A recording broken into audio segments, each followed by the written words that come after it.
UGTRB மேக்ஸில் unit 1ல் ஒரு கொஷின் நம்ம பார்க்கலாம். இது வந்து ஆல்ரெடி உங்களுக்கு கேட்ட கொஷின் தான்.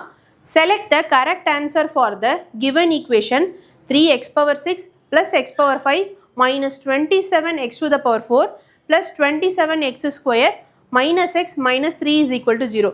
இந்த given equationக்கு இந்த 4 ஆப்ஷனில் எது கரெக்டான ஆன்சராக இருக்குங்கிறத நம்ம சொல்ல போகிறோம். இப்போ பாருங்கள், இந்த ஈக்குவேஷன் பாருங்கள், இதோட டிகிரி என்ன உங்களுக்கு 6. ஸோ அப்போ கண்டிப்பாக ஈவன் டிகிரின்னு இருக்கிறதுனால நமக்கு கட்டாயம் தேர்ட் ஆப்ஷன் வரப்போகிறதில்ல. ஃபர்ஸ்ட் ஆப்ஷன் பாருங்கள், ஃபர்ஸ்ட் டைப் செகண்ட் டைப். அது என்ன ஃபர்ஸ்ட் டைப் செகண்ட் டைப்? இது ஒரு reciprocal equation.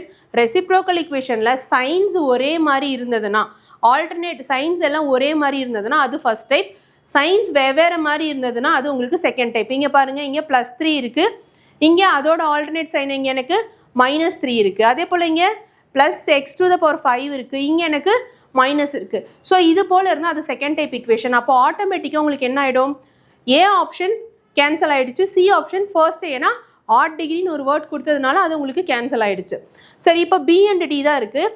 Standard reciprocal equation அப்படின்னா ஒன்றும் இல்லை, ஃபர்ஸ்ட் டைப்லேயே ஆட் டிகிரி வச்சுருந்தா அது ஸ்டாண்டர்ட் ரெசிப்ரோக்கல் ஈக்குவேஷன்.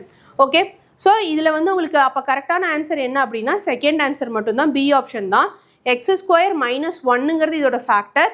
இது second type of an even degree equation.